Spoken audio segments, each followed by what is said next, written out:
Both a creationist and an evolutionist have the same evidence to work with, and that is the physical world in which we live. And yet a creationist and an evolutionist will tell a different story about this world in which we live.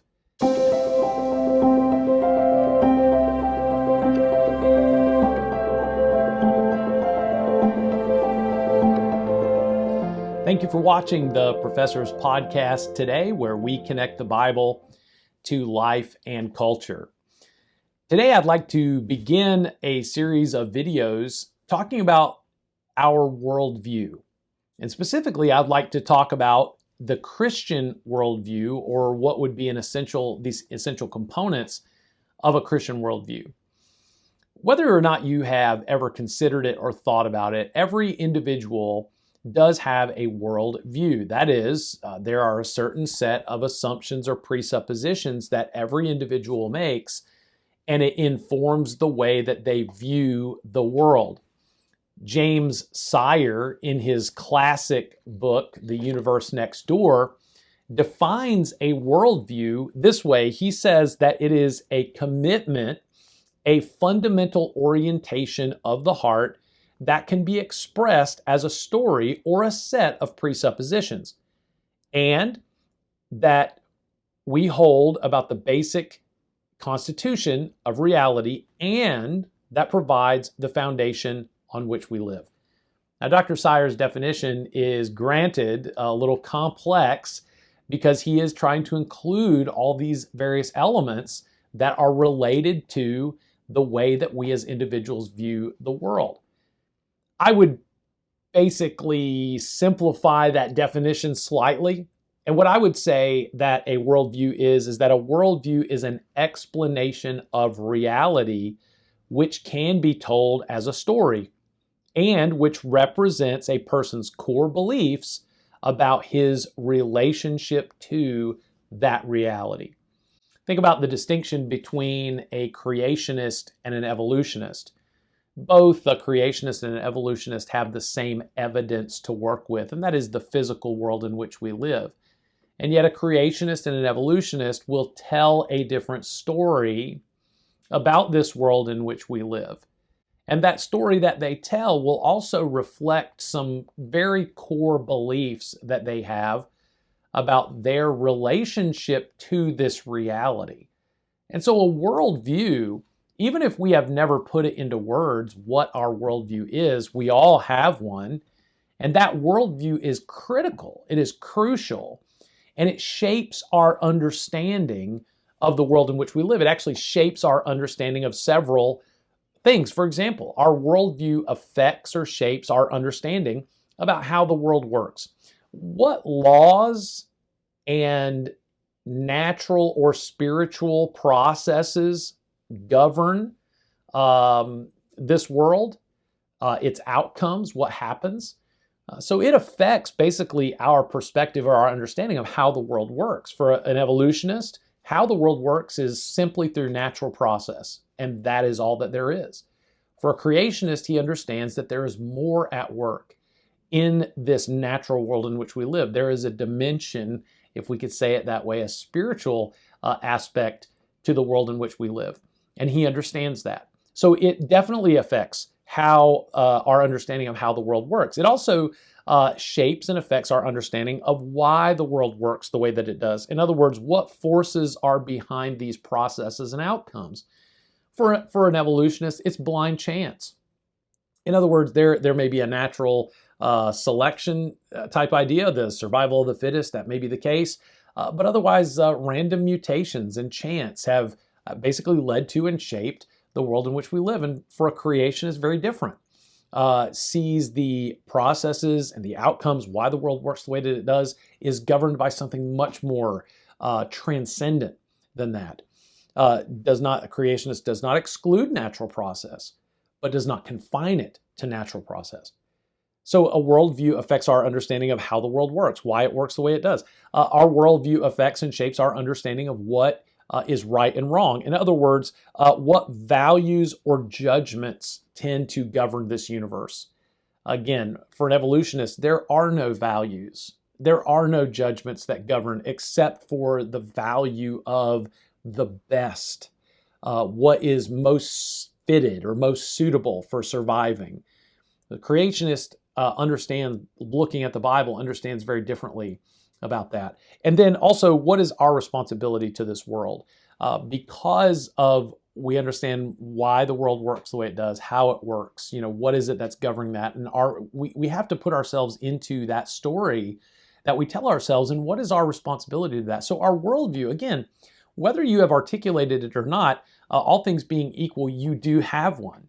And so what I'd like to talk about today is merely just to introduce the 6 crucial components to a Christian worldview. And when I'm talking about a Christian worldview, this is sometimes referred to as theism or Christian theism. And I would use the terms Christian worldview and biblical worldview interchangeably. But these 6 components are absolutely necessary for someone to have a Christian worldview. In other words, to view the world from a very uniquely, and I would say exclusively Christian perspective. These components certainly would need to be there. So we'll run through these 6, and then hopefully in the days ahead, we'll get a chance to look at each of these individually. But for example, in order to have a Christian worldview, the very first, I would say, requirement or component that is necessary would be the belief in the existence and the personal nature of God. God exists, and he exists as a person. God is not a force. God is not in the sense that God is in everything, and therefore God is everything. God is existing, and that God is a person. And when we talk about the existence of God and the personal nature of God, we would include underneath this concept or this idea God's agency, that God has the ability to act, and he does act within the world that he has created. This would distinguish Christian theism from deism, which basically believes in a God, but it's a God who's created and has basically set the world in motion and let it kind of play itself out. That is not a Christian worldview. A Christian worldview believes in the existence of God as well as the personal nature of God. And so, first crucial component, the existence and personal nature of God.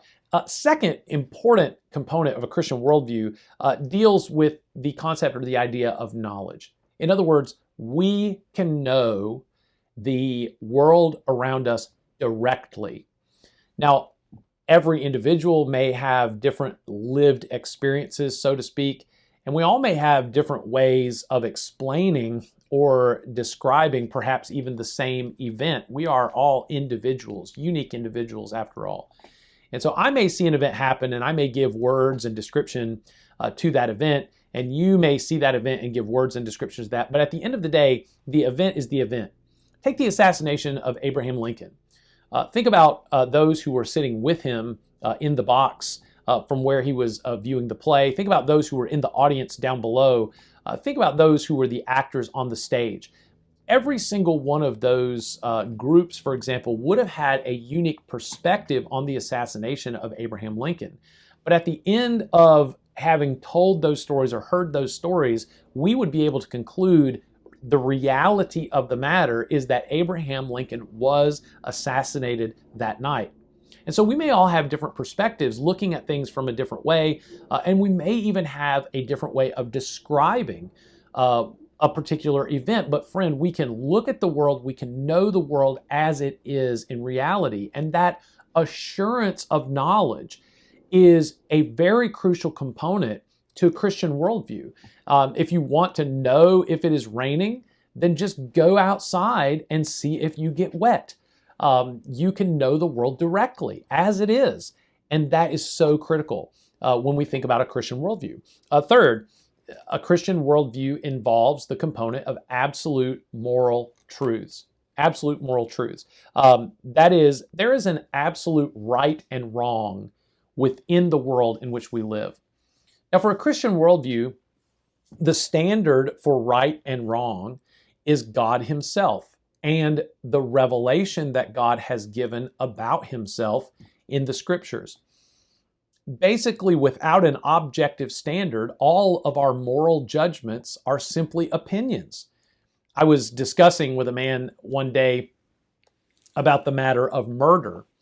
And from his perspective, every culture can be right. And really what's right or wrong depends on the culture in which you were raised. And so I put to him the question, well, what if someone was raised in a culture that found murder to be morally acceptable? It was right to commit murder.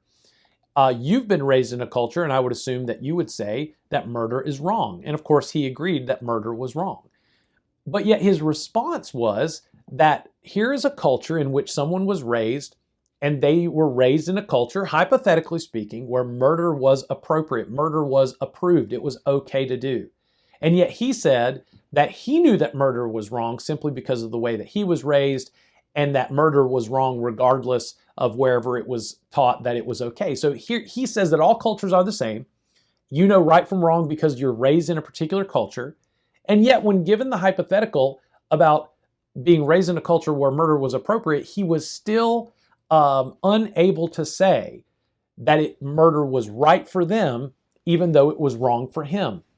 The point is the madness of trying to determine right or wrong based on your situation, your personal perspective, your culture, your ethnicity.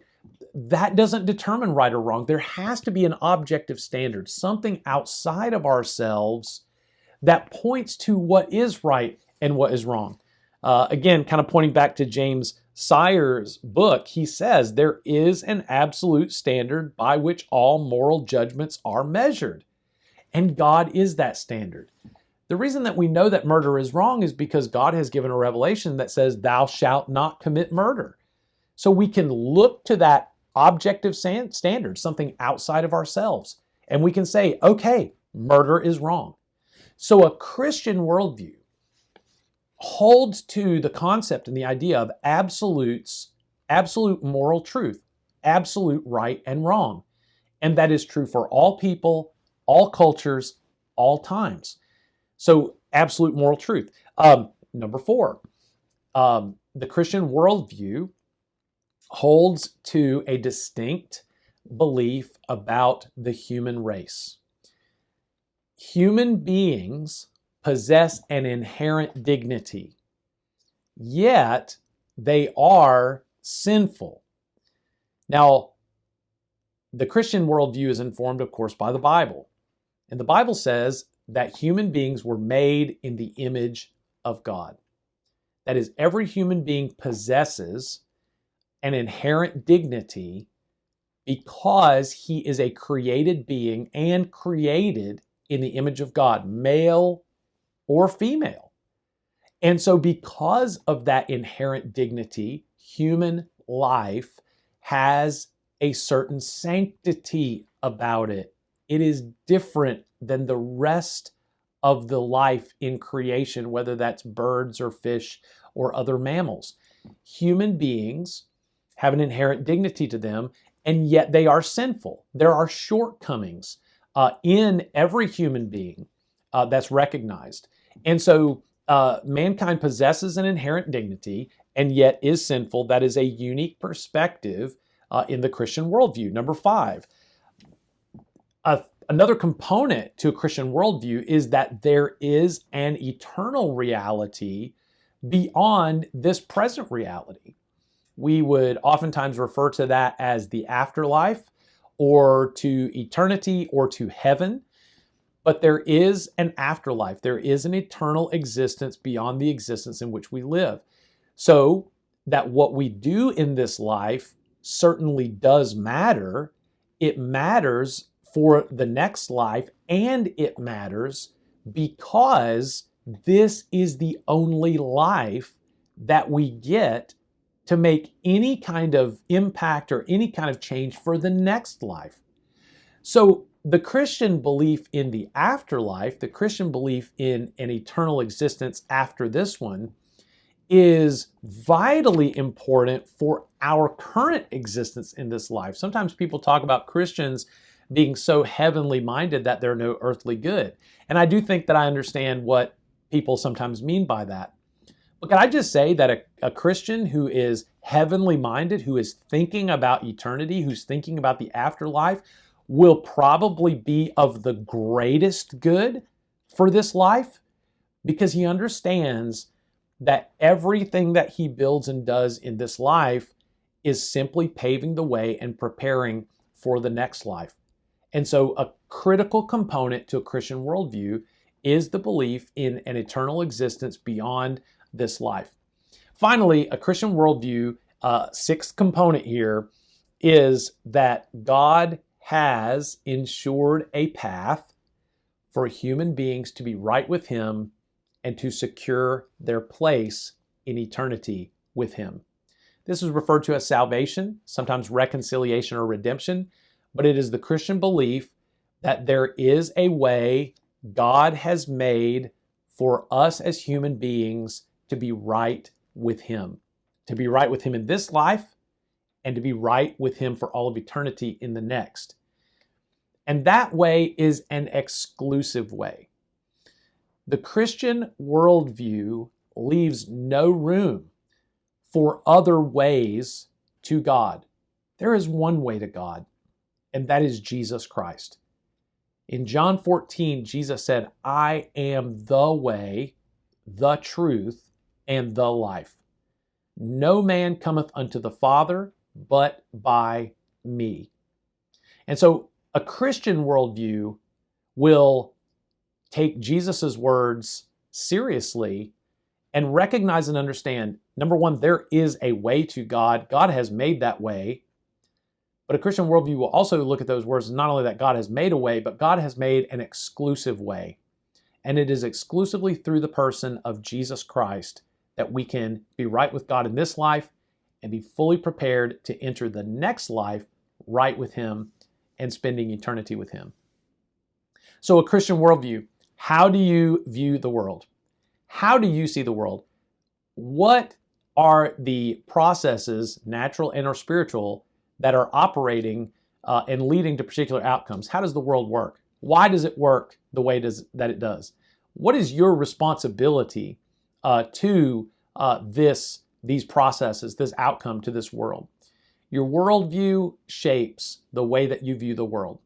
And I hope that through this next series of videos, you will come to better understand a Christian worldview, and I pray that your view of the world will grow more Christian as we look at these. God bless you.